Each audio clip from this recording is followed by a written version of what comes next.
मिलेगी वो ऑफिस में बैठ के नहीं, बल्कि लोगों के बीच में जाकर, आमजन के बीच में जाकर, जो भी प्रबुद्धजन प्रतिनिधि करते हैं अपने सभी अपनी संगठन है। आज कईयों ने स्वागत किया सभी के बीच में जाकर उनकी जो समस्याएं हैं वो जानते हैं और फिर जिले में बेहतर पुलिसिंग किस प्रकार हो सकती है इसकी कार्य योजना बनेगी। तो मैं मानती हूँ कि सफलता के रास्ते पर जो चलेगी हमारी एफिशिएंसी में वो बढ़ेगी और जनता किस चीज से व्यतीत है, क्या चीज क्या समस्याएं उनके सामने आ रही है, उनका हम उचित निराकरण कर पाएंगे।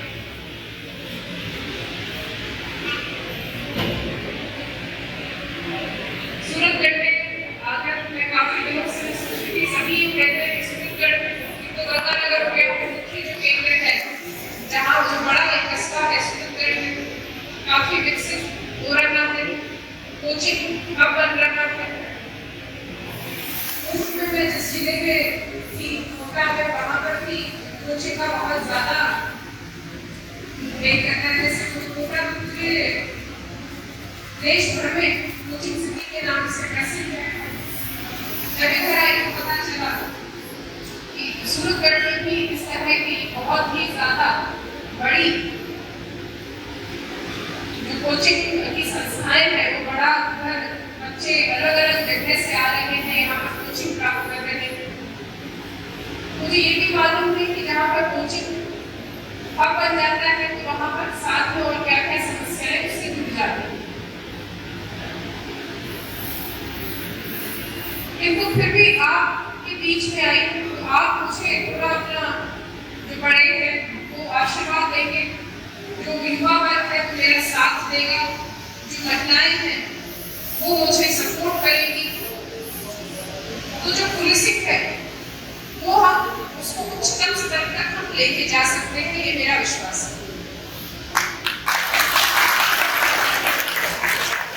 आप सभी से मेरा अनुरोध रहेगा कि मैं बोलूं उससे अधिक अगर आप मुझे कुछ बताएं और फिर उससे मैं वो नोट डाउन करूंगी कि यहाँ की क्या जरूरतें हैं, क्या आवश्यकताएं हैं, क्या समस्याएं हैं और फिर उस पर हम बात करें, वार्ता करें तो वो ज्यादा सार्थक रहेगा। मेरा आप सबसे अनुरोध है कि तो आप प्लीज मुझे अगर कुछ बताएंगे तो मुझे बहुत ज्यादा खुशी होगी। मुझे लगेगा कि आप सबने मुझे अपना माना है, अधिकार मानते हुए अपनी समस्याएं मुझसे साझा की। मैं आप सभी से अनुरोध करती हूँ कि अगर कोई ऐसी बात है तो आप खड़े होकर एक बार अपना नाम बताएं और उसके बाद जो भी समस्या है आप उसको बताएं और जो स्टाफ है मैं उनसे कहूँगी कि आप प्लीज नोट डाउन कर दें जो वो बताते हैं। एसपी साहब मैं राजेंद्र ताकर पूर्व कुमार संस्थानी बालिका सूरतगढ़। मैडम हमारी जैसे इसको यहाँ भाषा में लाइन मार्च बोला गया है। इसको यहाँ की भाषा में लाइन मार्च बोला जाता है। वहाँ पे एक अपनी संबंध में मेरे पार्टी में एक चौकी संचालित होती है, वो चौकी बंद हो गई जिससे अपना बिक्री हुई है। उस एरिया में अशिक्षित लोग हैं, ज़्यादातर शिक्षा का अभाव है, इसलिए क्राइम भी ज़्यादा होते हैं। तो उस चौकी को पूरे संचालित किया जाए और तमाम मुझे इस चीज में आपकी सहायता चाहिए क्योंकि किसी प्रकार का नशे का व्यापार करता है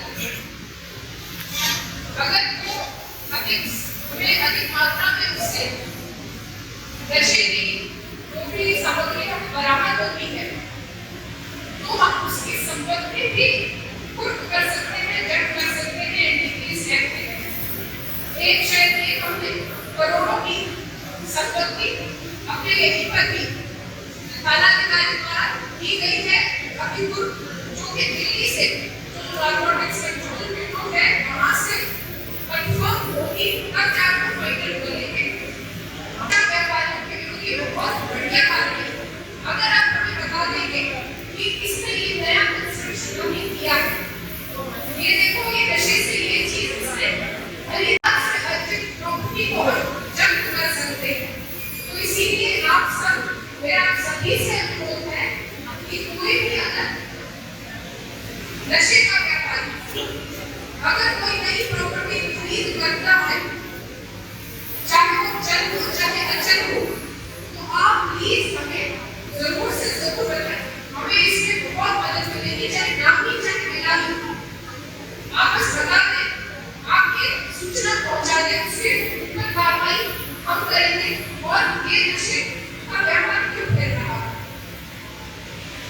एक तो डिमांड है, उसकी जिम्मेदारी किसकी रहेगी मुझे ये बताइए। समाज की रहेगी, परिवार की रहेगी। आप समझ रहे इस बात को? नशा क्यों आ रहा है? क्योंकि डिमांड है। डिमांड किसकी है? कामदेव की है। उस कामदेव को किस तरह से हम कंट्रोल में कर सकते हैं? पुलिस तो अपराधियों पर कार्रवाई कर सकती है, उसकी जिम्मेदारी किसको लेनी पड़ेगी? कोई तैयार नहीं, कोई नहीं बोल रहा। अरे बच्चे को देखिए, कोई नहीं कह रहा किसको लेनी पड़ेगी। तो आप लेंगे, बिल्कुल लेंगे। देखिए ऐसे तब तक हमें नहीं वेट करना चाहिए जब तक अपने घर में आग नहीं लगती।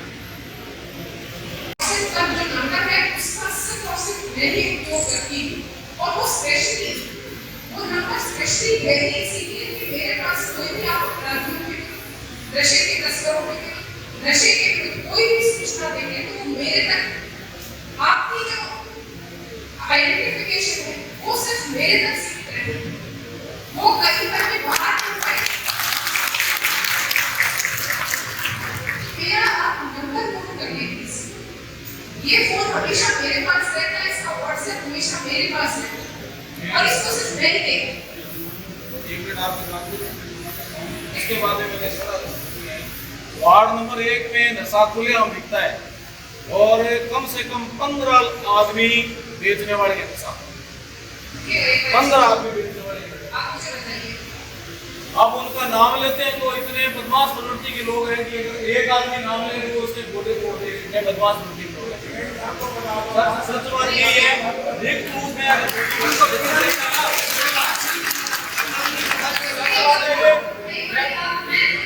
आपके लोग मिले हुए हैं।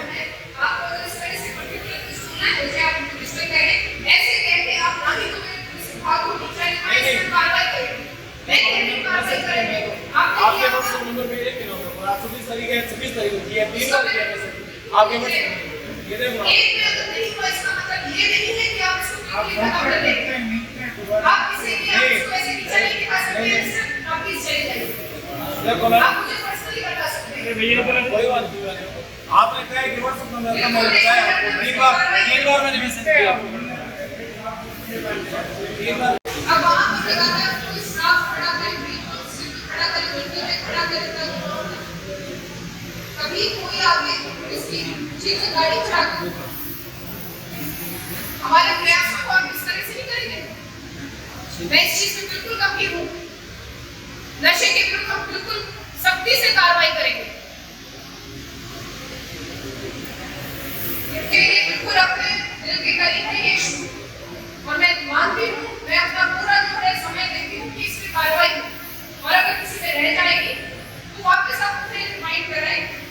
मैं यहाँ पर मैं आप सबके सामने मैं विश्वास कराती हूँ कि अगर आप हमें कोई सूचना देंगे उसमें अगर कार्रवाई एक बार प्रभावी नहीं तो दूसरी बार याद दिलाएं, मैं ताकि उसको फॉलो कर सकूँ। इतने सारे काम होते हैं, मैं बच्चे लेके चलूँ, आप हमें आगे बढ़ाएं, काम में आगे के साथ।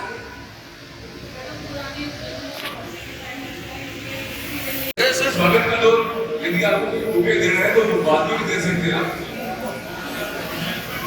एक बार अगर आप थोड़ा सा शांति रखेंगे, मुझे एक चीज और डिस्कस करनी है।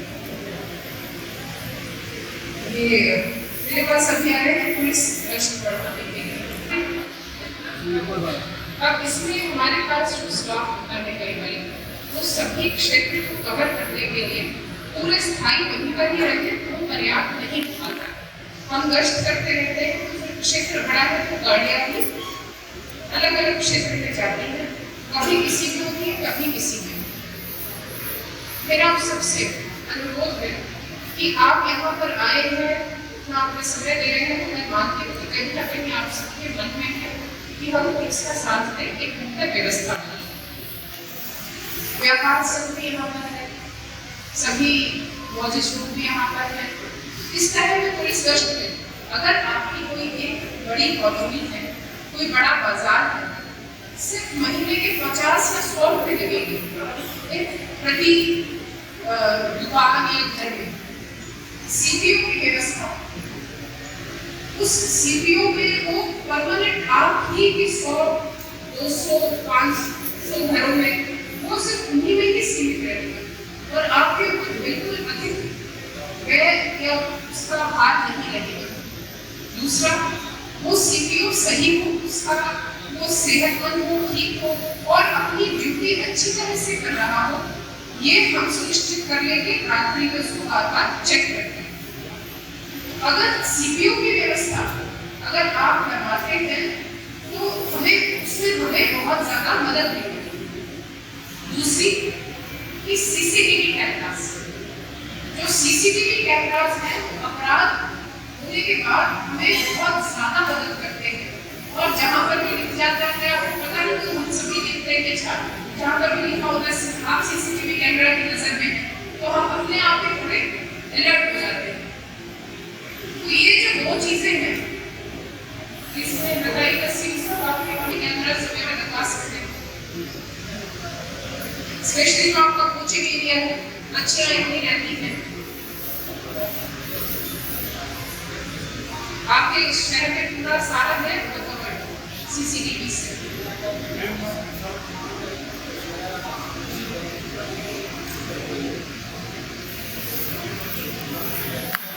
प्लीज आप आगे बढ़ चढ़ कर आए और इसमें हमारा सहयोग करें क्योंकि ये आपके ही फायदे के लिए है। आज के समय पर बहुत कम खर्चे में और बहुत अच्छी व्यवस्था हो जाती है, किसी के ऊपर कोई भार नहीं आएगा। हम अपनी तरफ से पूरा जो है सहयोग देंगे और इसका प्रपोजल वगैरह सब चीजें हम सीसीटीवी सरकार के माध्यम से लगे वो भी हम प्रयास कर रहे हैं, वो भी हमें सरकार भी इसमें बहुत साथ दे रही है, लेकिन पूरे शहर को कवर करने में इसमें हमें आपके सहयोग की आवश्यकता हो रही है। मैडम मैं कहना चाहूंगा पुलिस काम करना चाहती है, बिल्कुल करना चाहती है और जनता भी करवाना चाहती है। आप जैसे अधिकारी दृढ़ इच्छा शक्ति वाले जब आए तो हमारे भी दृढ़ इच्छा शक्ति पैदा होगी, हमें भी रोकना होगा। मैडम मैं कहना चाहूंगा आप इस वीडियो की बात करेंगे तो हमारे बीट की व्यवस्था की वार्डों के अंदर बीट को सक्रिय किया जाए और बड़ोपन रोड से लेकर के किशनपुरा तक, त्रिमुखी मंदिर से लेकर के टैगोर स्कूल तक और सेंट्रल जेल से लेकर के इंदिरा तक, यहाँ पे ड्रग्स के हैंडलर और पैडलर छोटे-छोटे बच्चे 12 साल से लेकर के 15 साल के उनको यूज करते हैं क्योंकि वो नाबालिग होते हैं। आपने कहा कि ये माँ बाप की परहेज पालना में कमी रह जाती है, लेकिन मैडम इसके पीछे कारण कई छोटे बच्चों को यूज करते हैं और उन्हें नाबालिग होने की वजह से पता ही नहीं हो पाती। तो मैं आपसे निवेदन करना चाहूँगा कि अपने जो भी कांस्टेबल है हर क्षेत्र के अंदर 10 से 15 उनकी ट्रेनिंग है वो कैसे नशे को आगे बढ़ाने की जरूरत है। ये मैंने पुलिस को जी बिल्कुल आपकी बात सही है। मैं अभी एक तो अपने सीओ साहब को मैं यही कहना चाहूँगी कि प्रत्येक बीट में एक मुख्य स्थान पर बीट कांस्टेबल का थाने का लैंडलाइन अथवा कंट्रोल का लैंडलाइन वो जरूर से जरूर आप पेंट करवाएंगे ताकि आप जन को ये पता रहे कि कौन क्या बीट कांस्टेबल है और अगर कोई मुश्किल के समय में या किसी सूचना को अगर उनको देना है तो वो किस नंबर पर संपर्क कर सकते हैं। ये प्रत्येक भौगोलिक स्थिति देके इसकी जनसंख्याएं देके और जैसा आपने निवेदन किया कि यहाँ पे जो शिक्षा की हर चीज है इस हिसाब से इस थाने के अंदर पुलिस का स्टाफ बहुत कम है। आज कितने प्रयास करके जब तक स्टाफ की बढ़ोतरी नहीं होती तब तक इस सूरजगढ़ के अंदर किसी भी समस्या का समाधान नहीं हो सकता। और दूसरी मैडम मैं आपसे ये निवेदन करना चाहता हूँ कि जिस तरीके से आपने शराब के बारे में स्टेटमेंट किया तो आपने शक्ति शराब के बारे में दिखाई, वो सारी की सारी शक्तियाँ अगर आप नशे के प्रति ईमानदारी से दिखाएंगी तो इस जिले का बहुत कल्याण होगा और ये जिला आपका नहीं रहेगा। और तीसरी अगर मैं आपको बात कहना चाहता हूँ इस शहर के अंदर मोटरसाइकिल की चोरियां, घरों की चोरियां, लूट खसोट की घटनाएं कोई ऐसा नहीं होती हो। इसलिए मैं कहता हूँ जिन लोगों के घरों में चोरियां हुई, मोटरसाइकिल हुई, आप पुलिस को पाबंद करके और चौकसी से उनकी समस्याओं को पीड़ितों को हल करें। अंत में मैंने आपसे निवेदन करना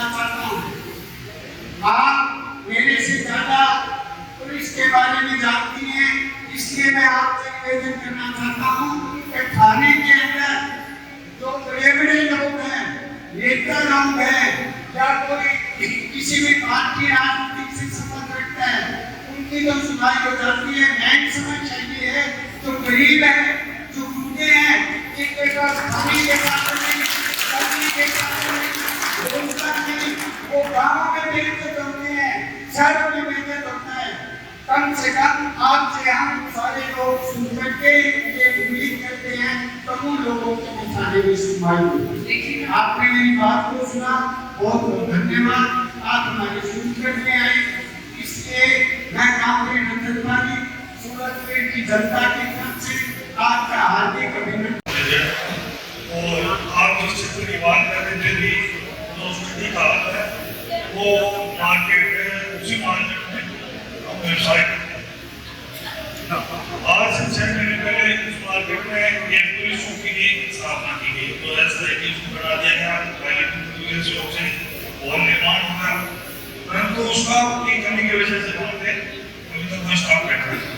हालांकि मैं धन्यवाद देना चाहूँगा सीओ साहब से, हमारी जो मार्केट है ट्रांसपोर्ट भवन है, वहाँ पे पुलिस की गश्त है, रात को 12-1 बजे तक देखता हूँ गाड़ियाँ घूमती रहती है।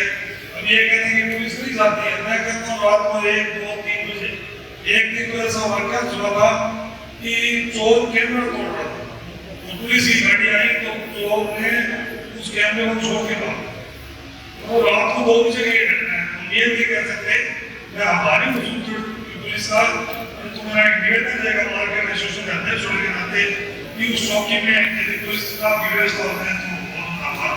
ये इस चौकी में जब सबसे ज़्यादा भीड़ भाड़ रहती है, हम ये ऐसे संबंधित है, इस चीज़ को रोकना नहीं कर रहे, उस समय पर जाकर अपना मौजूद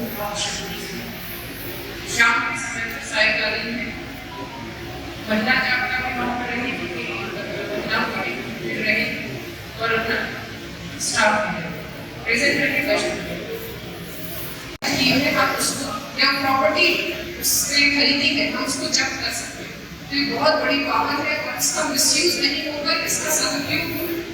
ये बहुत बड़ी जिम्मेदारी है और मैं प्रयास करूँगी कि मैं इसे कार्यक्रम खरीदूँ। दूसरी बात, जो पुलिस स्टाफ है वो बिल्कुल ये बात सही है, जब तक लिखित में राजस्व विभाग हमारे पास लिखित में भेजे कि हमें इस जांच की आवश्यकता है और वो लिखित में ही अधिकारी के पास पहुंचे, उसकी पूरी एसओपी तैयार है, लिखित में हो जाए, तो ये पूरी एसओपी की जो पालना है वो पूरी तरह से फॉलो हो, ये मेरे दिखाने की जरूरत है। सभी आपको भी काम पे जाना होगा, आप भी ज्यादा समय ले लेंगे, कोई किसी की प्लीज मुझे कोई मेरे स्टाफ की बढ़ाई नहीं चाहिए, काम की बढ़ाई नहीं चाहिए, आपको तो जो दिक्कत है, जो समस्या है, बिल्कुल सटीक 2 लाइन में आप उसको बताएं। मैं सुरक्षा सखी गजनी बोली। मैं निवेदन करना चाहती हूँ मैडम कि कोई भी कुख्यात अपराधी सब जानते हैं मीडिया पर प्रदर्शित होते हैं, आधे घंटे का इंटरव्यू होता है, लेकिन कई बार क्या होता है कि पुलिस की पकड़ तक वो अपराधी नहीं पहुंच पाते। जिला श्रीगंगानगर में भी एक ऐसी अभी ताजी घटना घटित हुई है, आप मामले से बिल्कुल वाकिफ हैं। कुछ गैंगस्टर की धमकियां हमारे मुख्य लोगों को आ रही, जिसमें मेरा एक रिश्तेदार भी पीड़ित है। मैंने आपकी बात समझ ली है, उस पर कार्रवाई करें, आपको उसमें और अधिक करने की आवश्यकता है। संवाद होगी हॉस्टल के अंदर जो अनऑथराइज्ड लोग रह रहे हैं, क्योंकि आप हरियाणा से हैं और मुझे लगता है सूरत में जब हरियाणा की कोई गाड़ी घूमती है बड़ी, उनकी स्पीड देखने वाली होती है, उनमें जो लोग बैठे होते हैं उनके मुझे लगता है कि सब किस तरह का बहुत सूरत में घूम रहा है। आपसे निवेदन रहेगा सिटी पुलिस स्टेशन जो है उसको ये जिम्मेदारी दें और जिम्मेदारी देने से पहले कुछ स्टाफ दें। इस मीटिंग में सबसे पहले एक बात होगी कि सूर्यनगर आधा शहर सूर्यनगर का सूर्यनगर जिले में पड़ता है, तो वहाँ पुलिस पिछले 15 सालों से कई बार उसका उद्घाटन हो चुका है और सिर्फ स्टाफ की वजह से बंद होता है। बहुत बड़ा एरिया है, तो इसलिए स्टाफ को नहीं किया था। बच्चे बेड पे जाते हैं, न कोई हेलमेट है, न कोई व्यवस्था है, और आएंगे यहाँ से 10 किलोमीटर तक है, रोजाना के 2-2-3 ये CSR उसमें तो मैंने जब से मैं आई हूँ मैंने एक अभियान चला रखा है कि किसी भी मोटरसाइकिल पर 2 से अधिक आवारा किस्म के लड़के लड़के अगर घूमते दिखते हैं तो उन पर तुरंत कार्रवाई करेंगे। जो ये फटफट करती मॉडिफाइड बाइक चलती है उनके विरुद्ध तुरंत कार्रवाई करेंगे। बिना नंबर की जो गाड़ियाँ चलती हैं उनके विरुद्ध तुरंत कार्रवाई। मुझे ये कंप्लेंट इतना अभियान चलाने के बाद मुझे ये कंप्लेंट यहाँ से सुननी नहीं चाहिए। वो कार्रवाई हुई है मैडम, आपकी कार्रवाई से गई घटना या पेरेंट भगवान सर, मानव सर और रंग मैन के बीच में मेरे ख्याल में 1 महीने में 30 से 35 लोग होती हैं इन मोटरसाइकिल से, तो इसमें ध्यान दें। मैडम आपने जैसे बताया कि शिकायत को सुझाव और सर्वप्रथम तो ये है कि शहर के अंदर आप आम पब्लिक के बीच में पुलिस का इतना बड़ा अधिकारी पहुंचे तो स्वाभाविक है कि आम पब्लिक में भी आपके प्रति अच्छा स्वभाव रहेगा। तो जो शिकायत में ये है कि शहर के अंदर फौजियों हुए ये व्यापार तो बढ़ाता है लेकिन नशे का व्यापार बढ़ा। सबसे बड़ी सवाल हम इसकी तारीफ में शामिल करते हैं पुलिस को आकर कि आपने जो नशे के खिलाफ जो मुहिम छेड़ी है ये कहीं ना कहीं लाएगी। अभी मैंने जो ये कहा कि नशा जो चल रहा है वो नो डाउट कहीं ना कहीं बाहर से ही आता है और मेडिकल स्टोर लगातार गाँव गली गली के अंदर जो मेडिकल स्टोर खुले हैं ये भी कहीं ना कहीं पॉइंट चीज है। और दूसरा जो मैं ये कह रहा था कि भाई लगातार पुलिस गश्त बढ़ाई जाए क्योंकि यहाँ जो बच्चे आते हैं पढ़ने के लिए तो सस्ती फीस के चक्कर में जो लोग आ रहे हैं पढ़ने के लिए, तो आप ये दूसरा याद करिए कि जो कोचिंग संचालक है वो बिना माता पिता की परमिशन के एडमिशन देंगे और वही लाइब्रेरी वाले भी अगर रखें तो कहीं ना कहीं इसमें अंकुश लगेगा। अगर ये घोषणा है नहीं ये घोषणा